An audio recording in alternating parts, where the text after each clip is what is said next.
We got the biggest question marks on offense are a backup running back and an offensive lineman.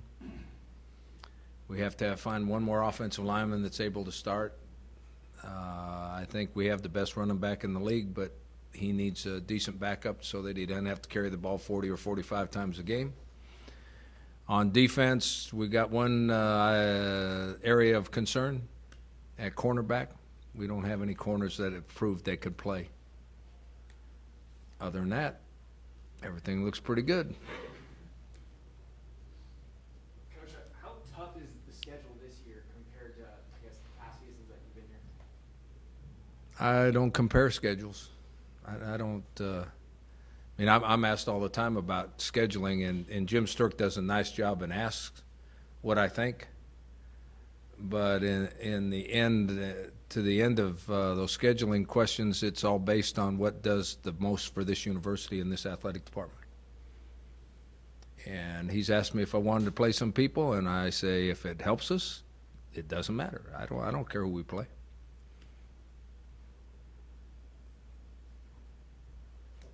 I know you're big on predictions. What kind of predictions? Our first game's August 31st. I'll make that prediction, and I bet you we'll show up.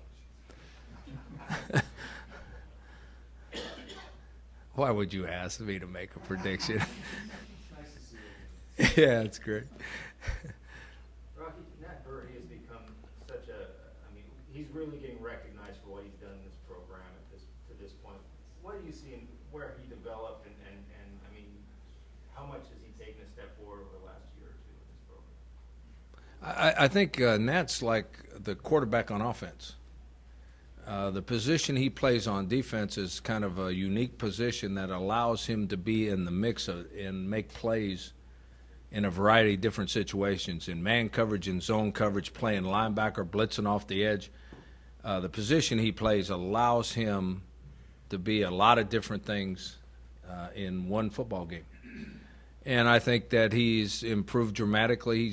I think he started as a sophomore at that position, and I think or a redshirt freshman maybe. I don't remember because we redshirted him. And he's gotten better as it went. And I think people just realize that a guy makes a lot of plays. People start to recognize who they are. And then I've been told he's really good with the media, so that helps too. Coach, you gave Sdsu a scholarship. He's a former walk-on. What do you see out of him? And guys sort of really to kind of be Nat's sort of primary backup? Not every program has the same philosophy on walk-ons. There are some that have the same philosophy that we do, but most people don't.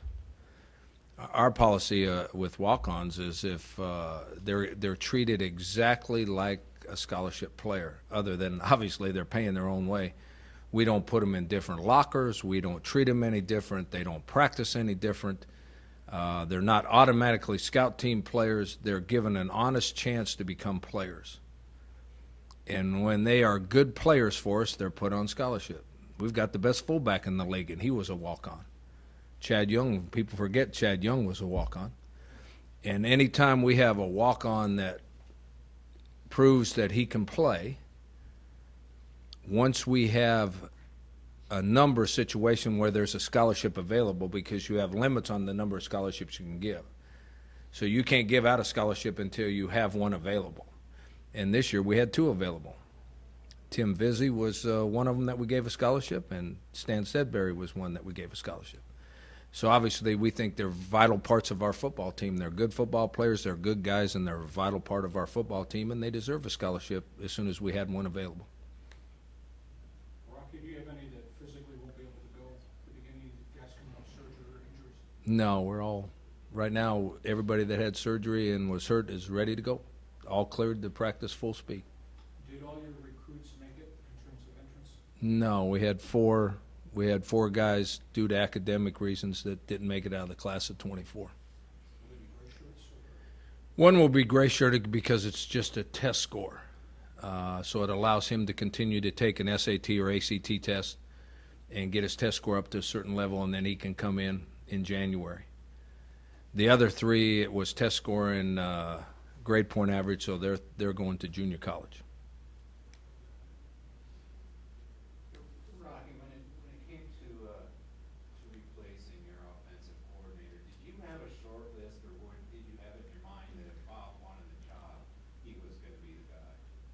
I had a very short list.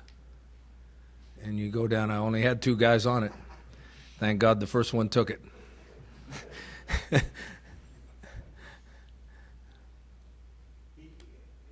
terms of background and the way you guys have passed together, how great of a fit is he here, and what can he help you with? I mean, people don't realize this. When I first became the head coach, I tried to hire him.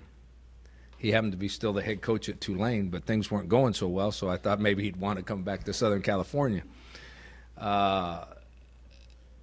Him and I have a history together, and we have a good friendship. And since we love different sides of the ball, him and I have always fit well together. When he was the head coach and I was the defensive coordinator, not one time did he tell me what to do on defense, or not one time did he call a defensive signal or anything. Not one time. Not one time he second-guessed me. Not one time. And then the 2 times I've hired him as the head coach, guess what? He calls every play. He calls every formation. I don't make any suggestions. The only thing I do is he'll be on the headset and he says, "Are we going for it or not going for it?" That's all that'll be said between us in a football game. And when you get to be, well, maybe it's an age deal, but once you get to a certain level of coaching, if you're a defensive coordinator, you don't want the head coach in your business. And if you're the offensive coordinator, you sure don't want the head coach in your business. And so I guess we had that kind of respect for each other, because I'm not going to bother him and he doesn't bother me. And besides that, he's really good at his job. Let's put that in there too. Rocky, when you look back at your first year here at San Diego State, how have expectations changed, or maybe the confidence in the team? I think I've said it for 15 years, and every year, our expectation is to win conference.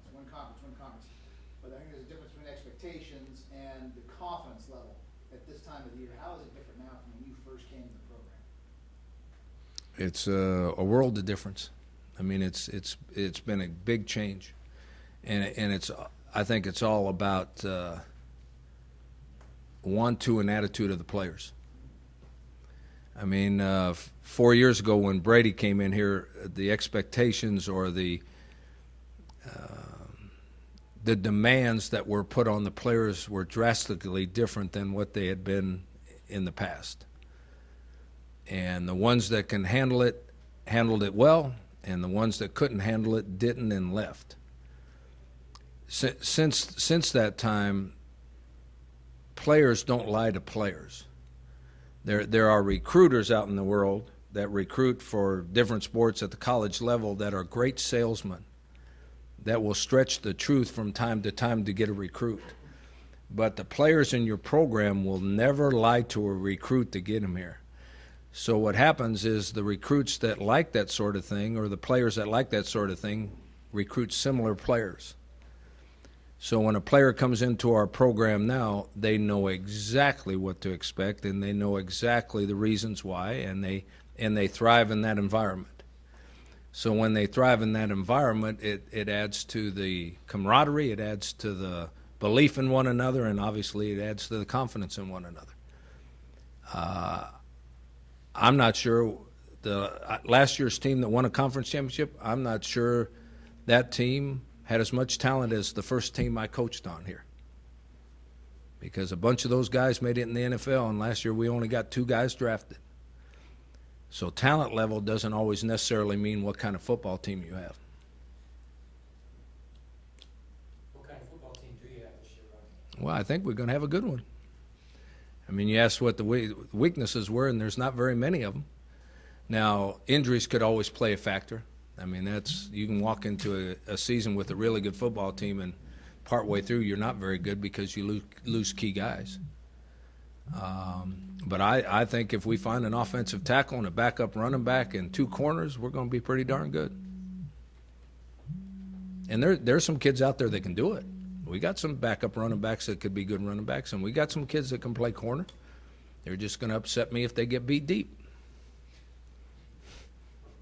Are you going to be risky again this year?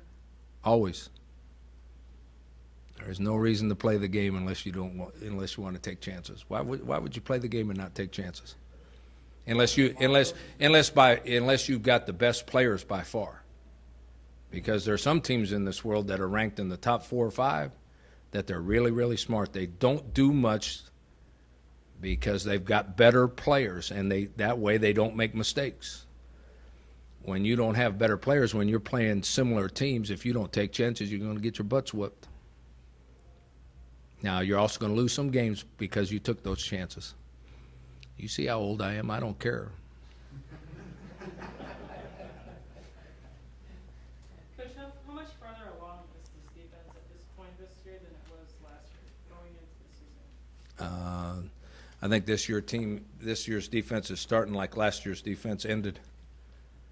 I mean, last year, you remember especially because you watched every game and reported on it. Last year, our defensive line was really, really young. And no one understood why we couldn't rush the passer. I mean, I said it 1,000 times. We cannot get a pass rush with 4 guys. That means we have to blitz and we have to play man coverage. That puts us at a huge disadvantage. And then about halfway through the season, we started to get pressure out of the front 4, and all of a sudden we started playing better defense. Well, all those guys are back. So now if they're not getting pressure, it's their fault and our fault. It's not because they're young. It's because they're not playing hard enough or we're not getting the most out of them, one or the other. So we're starting so much farther ahead, and it always starts up front. On offense and defense, you can have the best quarterback in the world, you can have the best receivers in the world, best running back in the world, and if your offensive linemen stink, you're not going to be any good. Same on defense. If your defensive linemen don't play well, it doesn't matter what kind of linebackers you have, it doesn't matter what kind of DBs you have, you're going to stink on defense. You have to at least have a stalemate up front. Your offensive line has to stalemate the other defensive line. Your defensive line has to stalemate the other offensive line. Then all the rest of the guys become involved. Now, if you can dominate the line of scrimmage, which we won't, but we'll fight and get a stalemate up there. If you dominate the line of scrimmage, you're going to win too, and it doesn't matter who's back behind them either.